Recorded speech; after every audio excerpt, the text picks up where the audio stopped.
Okay, that was a groove by Tool, I think by Danny Carey, and called song called "Eulogy." And I have to admit, I'm not a big fan of the band much, but it's a little. I'm a little. I don't know. It's. I don't know. I guess they're okay. I mean, some people love them, and no disrespect to them. Everyone's got different tastes.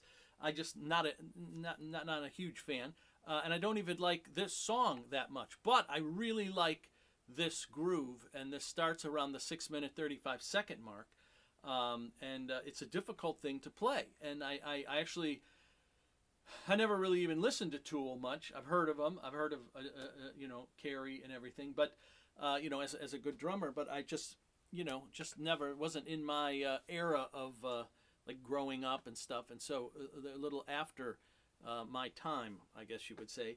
But awesome groove, and I remember. So the story goes, I walked into a guitar center that I used to go to a lot, and the salesman there is a friend of mine named Anthony, and I was playing some hi-hat stuff on one of the kits, and he said that's cool, that sounds like that Eulogy song, and I of course never heard of it, and I said, I don't know, and he goes, you never heard of Eulogy? Now he's probably about 20 years younger than me, Anthony, and or maybe 15. But anyway, he said, "Oh yeah," and he sat down and he played this Eulogy thing, right? And he talked about the hi-hat opening, and I thought, "Oh, that's cool." And upon listening to it, I thought, "Okay, I'll just sit down and play that. That's sounds cool." And I sat down, couldn't play it. I played it what I thought I was playing right at first, and he said, "No, the hi-hat opens every 3/16 notes." So it's these groupings of three permutating over 4 bars, and I thought, okay, whatever. I've been through lots of permutation books of moving things around and put your hand here and no problem. And I couldn't play it, and I was ticked off. I mean, not that I have to be able to play everything, because obviously I can't, and no one can play everything.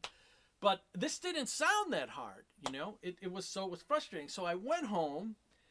And I worked on this thing, and it took a little time, and it was a little frustrating. So, and I called him, and I said, I'm working on this thing, and he kind of laughed and said, yeah, it's a cool rhythm. It's tricky. So anyway, I forgot about it. That was a while ago.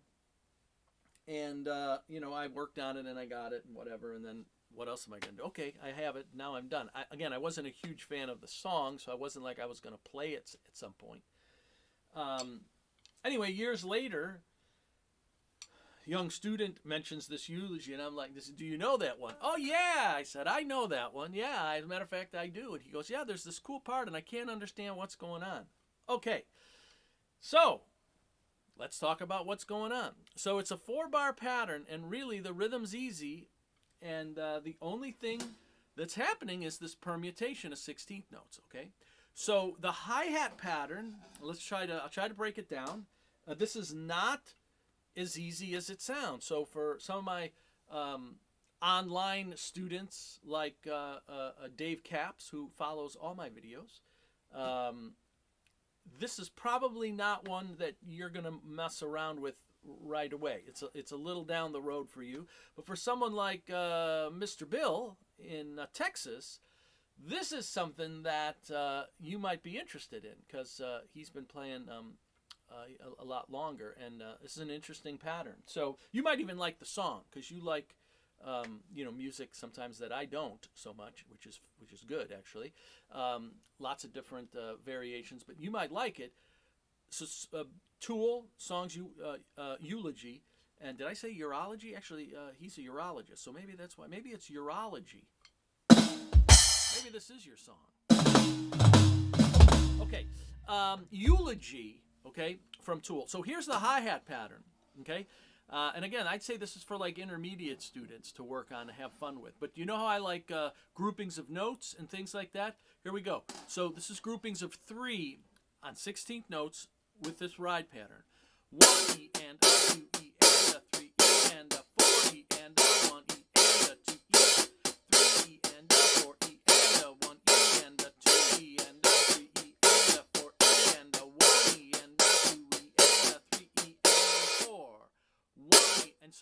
and then it repeats. So the fourth measure, it stops on the and of 3, okay, and looks like it closes on 4, or sometimes when I mess around with it, I just have it sustain. 3 and 1, and then I come in. So I guess maybe I push it to the end of 4. Whatever. Doesn't matter. The main thing is this 16th note pattern on your hi-hat. And the cool thing is once you kind of learn this, you can then implement that pattern over all kinds of rhythms, right? You can make your own. As I always say, make it your own. But the rhythm in this song is this rhythm. Not that difficult of a rhythm, right? So it's 1 E and a 2 E and a 3 E and a 4 E and a. That's it. 1 E and a 2 E and a 3 E and a 4 E and a. Okay? I'm going to sneeze in a minute because there's no editing. If there was editing, we would edit out that sneeze. But there's no editing, so we don't edit out the sneeze. Okay. All right. Moving forward. That was the rhythm. I think I played it before the sneeze. Let's try it again. 1 E and a 2 E and a 3 E and a 4 E and a. Okay. Pretty simple rhythm. Nothing to it. Now we've got to put the whole thing together. So my suggestion is, if I remember being frustrated, and I remember stuff like that. That's probably how I came up with the last video I just put out. I probably started doing that in between frustrations. Okay, so I would work on this. Try to just get the 2 and 4 down.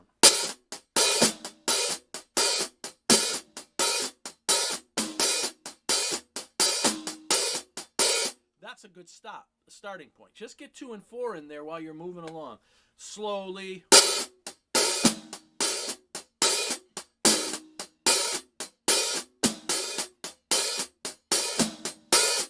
Okay, once you get that down, then obviously you start adding in the beats, the bass drum. And then you kind of work on one measure at a time. So the first measure sounds like this.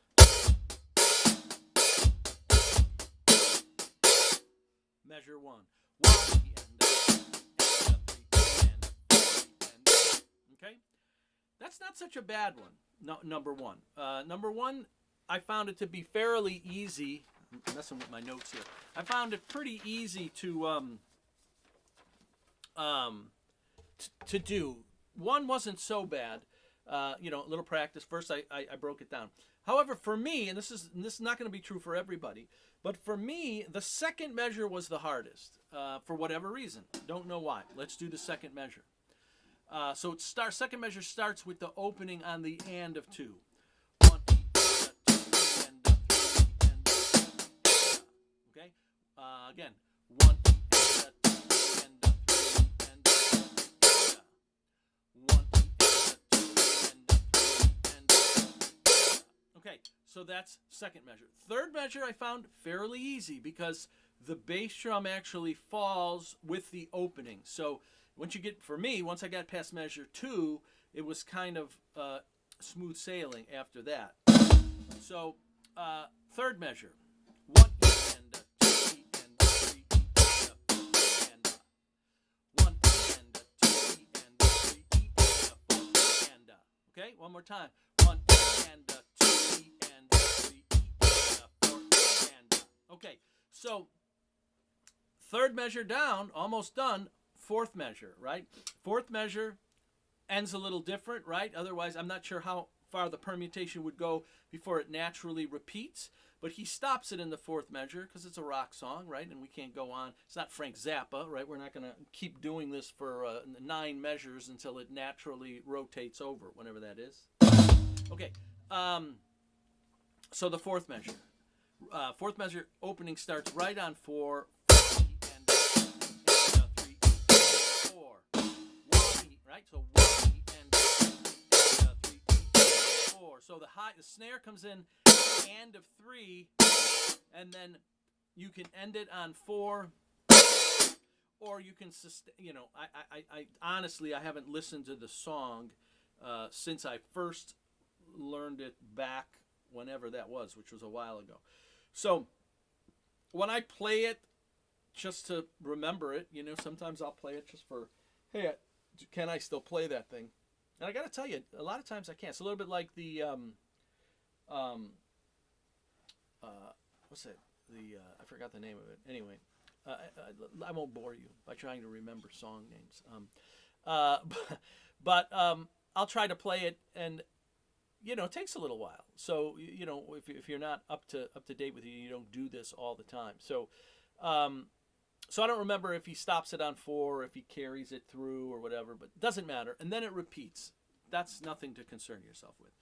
So the last measure again, 1 E and 3 E, 4 and. Wherever you stop this, up to you. I think he probably stops it on 4. And then you put the whole thing together. 1 E and 2 E and 3 E and 4 E and.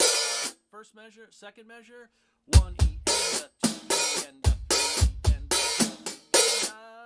Third measure, 1 E and 2 E and 3 E and 4 E. Let me play that one again. 1 E and 2 E and 3 E and 4 E and that's how it is. 3, third measure, 1 E and 2 E and 3 E and 4 E and okay. Fourth measure, 1 E and 2 E and 3 E and 4. That's it. We put it all together. Here we go. Now, he plays it pretty fast. So, like all of this stuff that you work on, tempo's a problem, right? I mean, you learn a lick for some song. It's great. You like it. Can you play it in the song? That's a different thing. I think, I want to say he's around 90 beats a minute for the 16th notes, which is kind of clipping along, especially trying to keep up this pattern, okay? So you'll have to build up to it. But even if you don't build up to it for this song, it's a cool exercise. And like I said, you can put it on top of a lot of rhythms and really do a lot of interesting things. So we'll play the whole thing now. We'll try to. If I make a mistake, no editing. I just keep playing. I let you know my my faults. I'm right there. I'm an open book. Okay. I don't know why I play this one better match grip or traditional grip. I almost can't play it match grip. I don't understand. But whatever. That's why it's good to play both ways. Different things, right? Work better for different things. Okay, here we go. What is this called? Eulogy. Tool. 4-bar. Here we go.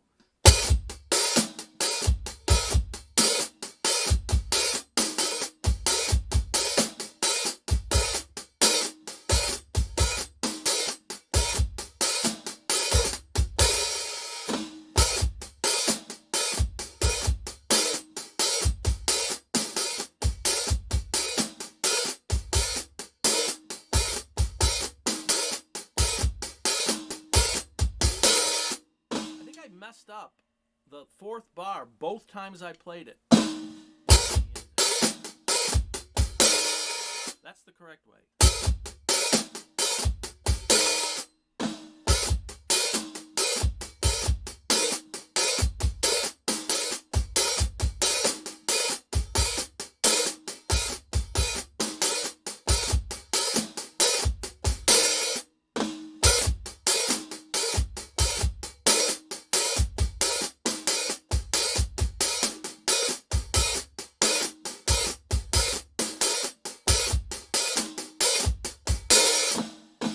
Count it while I'm playing it for you.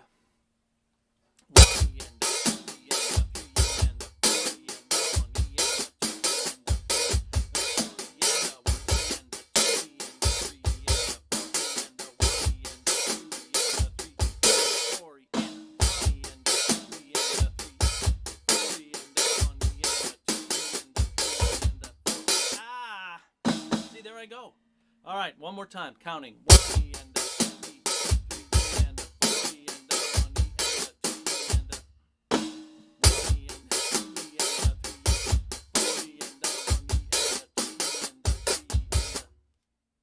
editing, but I did play it one more time.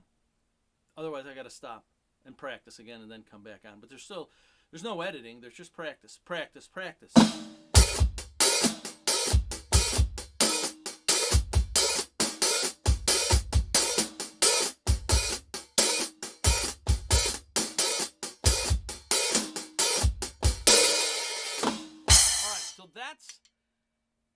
that's it. Now, try to play a little faster. Probably with no. Probably won't have much luck because it's fast when you pick it up. I had a hard time playing it slower. Okay. All right, we'll give it a try. I don't know. This is probably around. I don't know what tempo this is. It's faster than what I just played it at. How's that? Now that's exact. That's specific. How fast you playing that? Faster than the last time I played it. All right. Here we go. Video's almost over, and then you can go practice it. Here we go.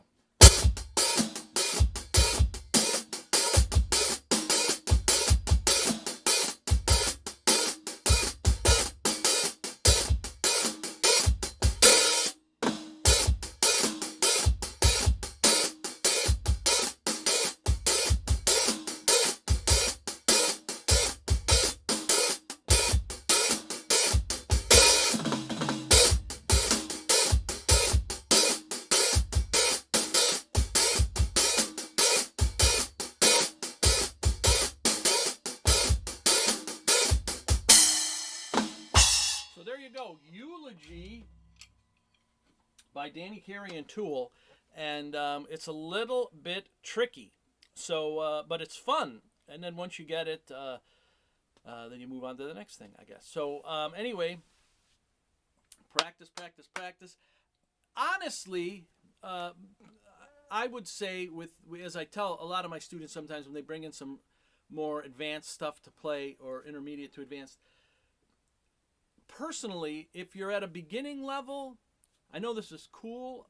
I would work on this maybe 5% of my practice time if I'm at a beginning level. It's kind of fun, and you can get it. It's not so difficult that you can't.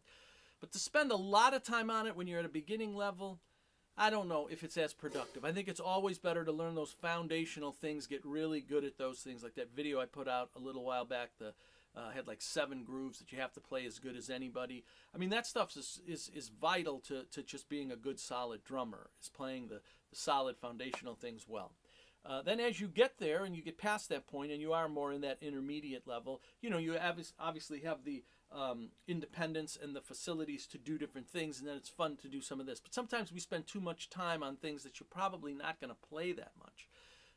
When you could be focusing on those foundational things. So this would be more for the intermediate player or even an advanced player who never really heard of this song or played it before and thought of the concept of the permutation in the groups of 3s on the hi-hat. By the way, again, those 3s, 1, 2, 3, 1, 2, 3, 1, 2, 3, 1, 2, 3, 1, 2, 3, 1. So that's what's happening on the hi-hat, right? Those groupings of 3s going over the bar line and such. Okay, I hope you enjoyed me screwing up. It's always fun to see, according to my students. So everybody is trying, right? We're all doing the best we can. No one is perfect, so don't worry about making mistakes. You just keep trying, right? That's all. You play, you get it a little bit, you get the first measure down, you go have a ham sandwich, you come back, you try the second measure, right? You get done with the second measure, you go, you have a cheeseburger, you come back, you do the third measure.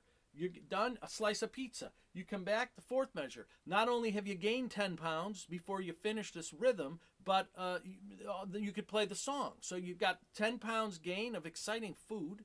This is not a food channel. However, if you want, I could tell you about the Greek chicken that I occasionally make. Absolutely stunning.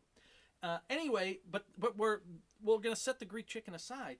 You take break, right? Increments, right? Slow increments. You learn a little bit of time. Hi-hat part, 2 and 4. First measure, second measure, third measure, fourth measure, Greek chicken. You got to reward yourself, don't forget. Those of you who don't live in the Chicagoland area, you guys all have bad pizza. I don't know if you know that, but that's okay. You probably think you have good pizza, but you really don't. So when you come here, you get these 4 measures down. Come visit me here in Chicago. We'll go have some Lou Malnati's. We'll enjoy some good Chicago pizza. Now, I know my friend Eric from New York is going to tell me how the New York pizza is better, and he's going to tell me about folding the pizza, and he's going to send me memes about how pizza's supposed to be eaten. I understand all of that. He's wrong, but I understand all of that. But he's still a great drummer, just does not understand pizza. Understands drums really well. Pizza, not so much. That's for another day. Practice, practice, practice. Eric is going to be texting me shortly after this video comes out, if he watches it, which he may not. Maybe he likes Tool. I don't know. Anyway, there you have it. Have fun with it. Start it slow. Super important. Can't play it fast. Then build it up the best that you can. And I think it starts around it's a long song, if I remember. Around the 6.5 minute mark is when this groove, it's not throughout the whole song, it's just a section of the song. So, you know, you could listen to that section, and but it's fun to play. Give it a try. It's a good challenge, and have fun with it. All right. Practice, practice, practice. See you on the Food Network.